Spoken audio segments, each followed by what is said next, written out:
Hello guys, this is Ashish Mishra के मैं with my channel yours medicos library. So guys, इसमें हम फिजियोलॉजी के नए टॉपिक में आते हैं जिसका नाम है हीमोस्टैसिस।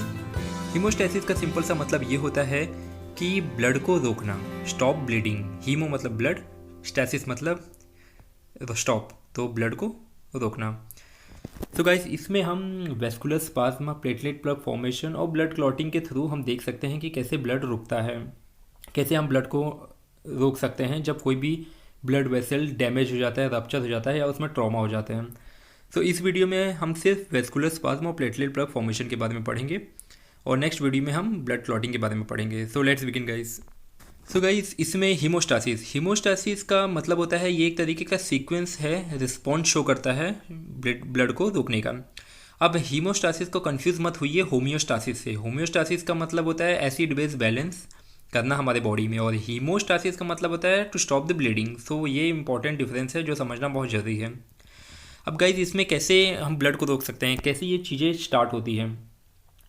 गाइज, जब भी कोई ब्लड वेसल डैमेज हो जाता है या रैप्चर होता है तो ये रिस्पॉन्स शुरू होता है, ये सीक्वेंस शुरू होता है, और इसके मेनली 3 बेसिक मैकेनिज्म हैं जो ब्लड को रोकते हैं। पहला है वेस्कुलर स्पाज्म, दूसरा है प्लेटलेट प्लग फॉर्मेशन और तीसरा है ब्लड क्लॉटिंग। एक को देखते हैं ये क्या होता है। वेस्कुलर स्पाज्म का मतलब ये होता है कि नाम से पता चलता है कि वेस्कुलर वेसल्स होते हैं, ब्लड वेसल होते हैं, वो स्पाज्म हो जाते हैं। स्पाज्म का मतलब होता है एक तरीके का सिकुड़ जाना, कॉन्ट्रैक्ट हो जाना, नैरो हो जाना। जब कोई भी आर्टरी या आर्टेरियल डैमेज हो जाती है तो उसमें जो स्मूथ मसल्स होती हैं, जो सर्कुलरली अरेंज होती है, वो इमीडिएटली कॉन्ट्रैक्ट करना शुरू करती है। तो उससे क्या होता है कि जो ब्लड लॉस होता है वो कम हो जाता है और लेटर ऑन ये धीरे धीरे हील भी होना शुरू होता है। और ये जो ब्लड लॉस होता है ये करीब करीब कुछ मिनट से कुछ घंटे तक हम इसे रोक सकते हैं। उसी दौरान जो हीमोस्टैसिस का दूसरा मैकेनिज्म होता है वो चालू हो जाता है। अब आते हैं platelet plug formation. Platelet plug formation का मतलब ये होता है कि जो प्लेटलेट होते हैं वो आपस में इकट्ठा हो जाते हैं और वो जाके जहाँ ब्लड वेसल डैमेज हुई है, रप्चर्ड हुई है, वहाँ जाके वो अटैच हो जाते हैं और वो एक तरीके का प्लग बना लेते हैं जिसमें से वो ब्लड लॉस नहीं हो पाता थ्रू वेसल।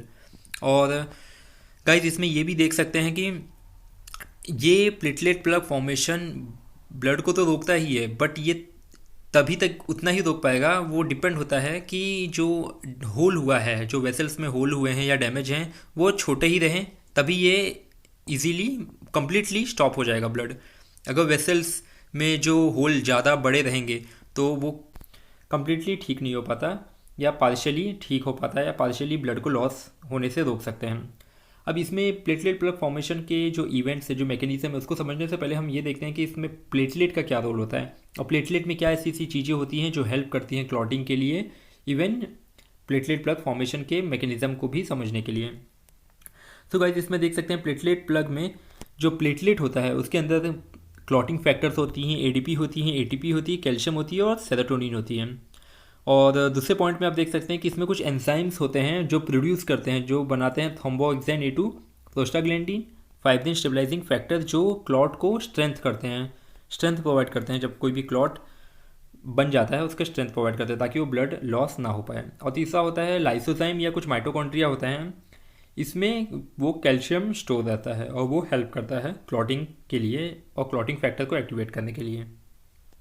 और चौथा होता है प्लेटलेट डिराइव्ड ग्रोथ फैक्टर। ये एक तरीके का हार्मोन होता है जो वेस्कुलर एंडोथेलियल सेल होती हैं या वेस्कुलर स्मूथ मसल फाइबर होते हैं या फाइब्रोब्लास्ट होता है, उनके प्रोलिफरेशन में हेल्प करती हैं और ये प्रोलिफरेट करके हेल्प करता है कि जो ब्लड वेसल डैमेज हुई हैं उनको रिपेयर करने में। अब आते हैं प्लेटलेट प्लग फॉर्मेशन के इवेंट में। जो पहला इवेंट होता है, आप देख सकते हैं डायग्राम में, प्लेटलेट अधेशन। इसमें क्या होता है कि जब कोई भी वेसल या कोई भी ब्लड वेसल्स डैमेज हो जाते हैं या रप्चर हो जाते हैं या ट्रॉमा हो जाता है तो प्लेटलेट वहाँ जाके अटैच हो जाते हैं, उस डैमेज एरिया पे अटैच हो जा सकते हैं। आप देख सकते हैं डायग्राम में। दूसरा पार्ट होता है कि प्लेटलेट रिलीजिंग रिएक्शन। तो गाइस, इसमें यह होता है कि जो प्लेटलेट जहाँ अधेशन हुआ है, प्लेटलेट का जहाँ चिपके हुए हैं, वो प्लेटलेट एक्टिवेट हो जाएंगे और उनके वेसिकल्स में जो फैक्टर्स होते हैं वो रिलीज़ होंगे। और जैसे कि लिबरेटेड एडीपी और थ्रोम्बोएक्सिन A2, ये एडीपी और थ्रोम्बोएक्सिन A2 ये काम करेंगे कि जो प्लेटलेट हैं वो आसपास को एक्टिवेट कराएंगे, आसपास के प्लेटलेट को एक्टिवेट करवाएंगे। और सेरोटोनिन और थ्रोम्बोइड्स एंड A2 ये वेसो कॉन्स्ट्रिक्टर का काम करेंगे, वेसल को कॉन्स्ट्रिक्ट कराएंगे, नैरो कराएंगे ताकि ब्लड लॉस ना हो, प्रिवेंट हो जाए।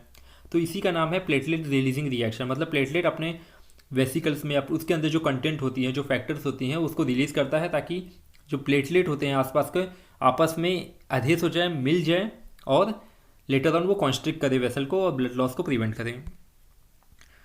तीसरा होता है कि प्लेटलेट एग्रीगेशन या प्लेटलेट प्लग। ये लास्ट स्टेप होता है। इसमें होता है जो एडीपी रिलीज़ हुई है वो क्या काम करता है, जो प्लेटलेट होता है वो आपस में उसको मिला लेता है और उस जगह को चिपका देता है, एग्रीगेट कर देता है उस जहाँ डैमेज हुआ है।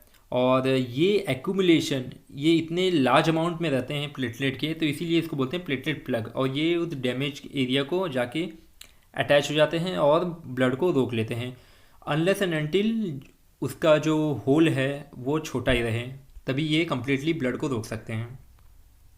So thank you so much guys for your attention, and if you get any benefit from this, so please hit the like button and subscribe my channel. Thank you so much guys.